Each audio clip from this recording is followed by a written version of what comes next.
Hello my dear friends, welcome to our channel. আশা করি সবাই খুব ভালো আছেন। আমিও খুব ভালো আছি। আজকে আবার ফিরে এসেছি একটি সহজ রেসিপি নিয়ে। আজকের রেসিপি বিয়েবাড়ি স্টাইলে কাশ্মীরি আলুর দম। তাহলে দেখে নেওয়া যাক কিভাবে বাড়িতে আমরা বিয়েবাড়ি স্টাইলে কাশ্মীরি আলুর দম বানাচ্ছি। কাশ্মীরি আলুর দম বানাতে আমাদের প্রথমেই লাগবে আলু। আলুগুলো আমরা এখানে ডুমো ডুমো করে কেটে রেখেছি। এবার আলুগুলোকে আমরা একটা পাত্রে ঢেলে সিদ্ধ করি। এবার আমি একটা পাত্রে আলুগুলো এক একে দিয়ে দিচ্ছি সিদ্ধ করার জন্য। সমস্ত আলুগুলো এইভাবেই দিয়ে দেব। এবার দিচ্ছি জল। পরিমাণ মতো আলুগুলো সিদ্ধ হওয়ার মতোই জল দিতে হবে। আরও একটু জল দিয়ে দিলাম বন্ধুরা। দেখুন বেশ অনেকটাই জল লাগবে যাতে আলুগুলো ভালোভাবে সিদ্ধ। আলু সিদ্ধের জলটা ভালোভাবেই ফুটছে বন্ধুরা। এবার আমরা ওভেনটাকে লো ফ্লেমে করে ভালোভাবে আলুগুলো সিদ্ধ করে নেব। ফ্লেমটা লো করে দিই। দেখুন বন্ধুরা, আমাদের আলুগুলো ভালোভাবেই সিদ্ধ হয়েছে। এভাবে একটা কাঁটা চামচের সাহায্যে আপনারা দেখে নেবেন আলুগুলো ভালোভাবে সিদ্ধ হয়েছে কিনা। দেখুন আলুগুলো একদম আলুর মাঝখানটা ভালোভাবে সিদ্ধ হয়েছে বলেই চামচগুলো ভিতরে প্রবেশ করতে পারছে। এইভাবে আলুগুলো ভালোভাবে সিদ্ধ করে নিতে হবে। এবার আমরা আলুগুলোকে জল ঝরিয়ে আমরা এরকম একটা ছিদ্র পাত্রে আলুগুলো ঢেলে জল ঝরিয়ে নিয়েছি বন্ধুরা। এবার আলুগুলোকে আলুগুলো ঠান্ডা হয়ে গেছে বন্ধুরা। এবার আমরা আলুগুলো একটা কাঁটা চামচের সাহায্যে ছিদ্র করে নেব। সমস্ত আলুগুলো এভাবে ছিদ্র করে নেব যাতে মশলাগুলো ভালোভাবে এর মধ্যে যেতে পারে। সমস্ত আলুগুলো ছিদ্র করে নেওয়া হয়ে গেছে বন্ধুরা। এবার আমরা এর মধ্যে দিয়ে দিচ্ছি সামান্য লবণ, দিচ্ছি কাশ্মীরি লঙ্কা গুঁড়ো। কাশ্মীরি লঙ্কা গুঁড়োটা আমরা শুধু কালারের জন্য ব্যবহার করব। এতে খুব বেশি ঝাল হয় না, তবে কালারটা খুবই ভালো হয়।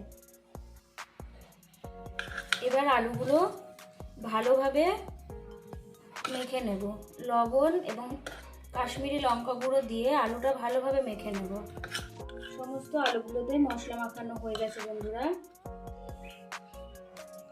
এবার আলুগুলো ভেজে নেব। ভাজার জন্য ওভেনে কড়াই বসিয়ে দিয়েছি। এবার কড়াইতে দিয়ে দেব সাদা তেল। দিয়ে দিচ্ছি সাদা তেল।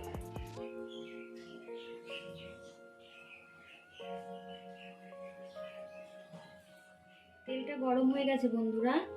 আমরা এবার তেলের মধ্যে আলুগুলো একে একে দিয়ে দেব। সমস্ত আলুগুলো এইভাবে আমরা দিয়ে দেব।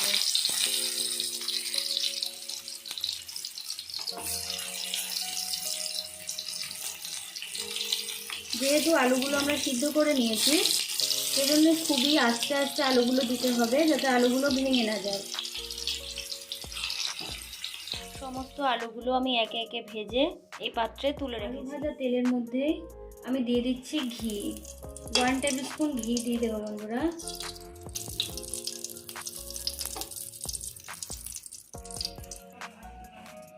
এবার আমি এর মধ্যে দিয়ে দিলাম গোটা জিরে। এবার দিয়ে দেবো তেজপাতা, দিচ্ছি গোটা শুকনো লঙ্কা, লবঙ্গ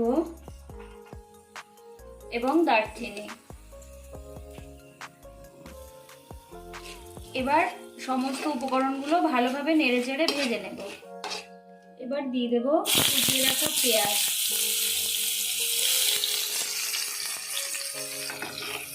পেঁয়াজগুলো ভালোভাবে নেড়েচেড়ে ভেজে নেব। একটু লাল লাল হওয়া পর্যন্তই ভালোভাবে ভাজবো আমরা পেঁয়াজগুলো। এবার তেলের মধ্যে দিয়ে দিচ্ছি খুব সামান্য চিনি। চিনিটা তেলের মধ্যে ভালোভাবে মেল্ট হলে ভালো ভাজা হয়ে গেছে বন্ধুরা। এবার আমরা দিয়ে দেব 1 টেবিল স্পুন আদা রসুন বাটা।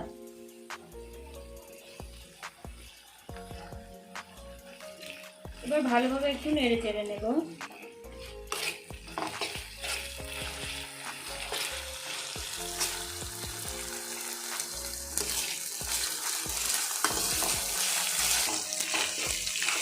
ভালোভাবে এভাবে নেড়ে চেড়ে নিতে হবে যাতে আদা রসুনের র স্মেলটা না থাকে। এবার একে একে সমস্ত গুঁড়ো মশলাগুলো দিয়ে দেব। প্রথমে দিচ্ছি লবণ, আমরা স্বাদ মতো লবণ ব্যবহার করলাম। দিচ্ছি হাফ টেবিল স্পুন হলুদ গুঁড়ো, দেব হাফ টেবিল স্পুন শুকনো লঙ্কা গুঁড়ো, দিচ্ছি হাফ টেবিল স্পুন জিরে গুঁড়ো, হাফ টেবিল স্পুন ধনে গুঁড়ো, দিচ্ছি 2 টেবিল স্পুন কাশ্মীরি লঙ্কা গুঁড়ো। যেহেতু এটা কাশ্মীরি আলুর দম, সেই জন্য কাশ্মীরি লঙ্কা গুঁড়োটা একটু বেশি পরিমাণে ব্যবহার করলাম। এবার সমস্ত মশলাগুলো আমরা ভালোভাবে নেড়ে চেড়ে ভেজে নেব। সমস্ত মশলাগুলো এইভাবে ভেজে নিতে হবে। আপনারা চাইলে এখানে জল ব্যবহার করতে পারেন, তবে আমার এক্ষুনি জল লাগছে না, সেজন্য আমরা জল ব্যবহার করছি না। এবার দিয়ে দেব ফেটিয়ে রাখা টক দই। টক দই দেওয়ার সময় ওভেনের ফ্লেমটা একদমই মিডিয়াম রাখতে হবে, না হলে দইটা কেটে যেতে পারে। ভালোভাবে একটু নেড়ে চেড়ে নেব।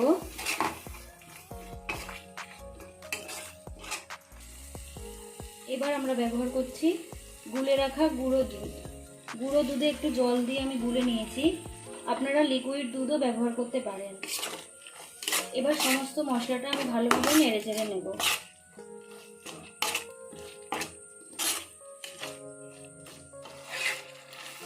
এবার মশলাটা ভালোভাবে নেড়ে চেড়ে কষে নেব।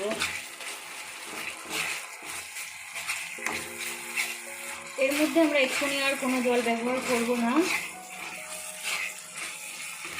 মশলাটা ভালোভাবে কষানো হয়ে গেছে বন্ধুরা, দেখুন কেমন তেল ছেড়েছে। এবার এর মধ্যে আমরা ভেজে রাখা আলুগুলো দিয়ে দেব। এবার দিয়ে দিচ্ছি ভেজে রাখা আলু। সমস্ত আলুগুলো এইভাবে হালকা হাতে দিয়ে দেব।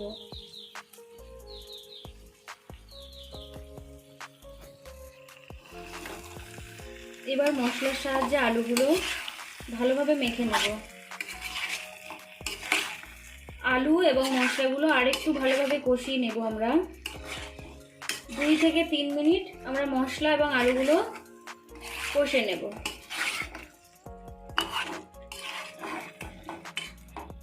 2 থেকে 3 মিনিট ভালোভাবে নেড়ে চেড়ে আমরা আলু এবং মশলাটা কষিয়ে নিয়েছি। এবার দিয়ে দেব জল। দিয়ে দিচ্ছি জল। এবার আমরা ওভেনটাকে মিডিয়াম ফ্লেমে রেখে 15 থেকে 20 মিনিট ঢাকা দিয়ে রাখবো। তাহলে ফিরে আসছি 15 থেকে 20 মিনিট পর। 20 মিনিট হয়ে গেছে বন্ধুরা, দেখুন মশলাটা কেমনভাবে ফুটে গেছে। আমাদের রান্নাটা হয়ে এসেছে বন্ধুরা। এবার আমরা দিয়ে দেব গরম মশলা গুঁড়ো। খুব সামান্য পরিমাণে আমরা গরম মশলা গুঁড়ো দিয়ে দেব। গরম মশলা গুঁড়ো দিয়ে দিলাম। এবার আমরা 5 মিনিট ঢাকা দিয়ে রাখার পর সার্ভ করে দেখাবো কেমন হয়েছে। আমাদের রান্নাটা কমপ্লিট বন্ধুরা। আমরা একটি সার্ভিং প্লেটে ঢেলে নিয়েছি, দেখুন দেখতে কতটা সুন্দর হয়েছে। আপনারা একই প্রসেসে বাড়িতে বানিয়ে টেস্ট করুন, আশা করি খুবই ভালো লাগবে। তাহলে আজকের মতো এ পর্যন্তই। ফিরে আসবো অন্য আরেকদিন অন্য কোনো রেসিপির সাথে।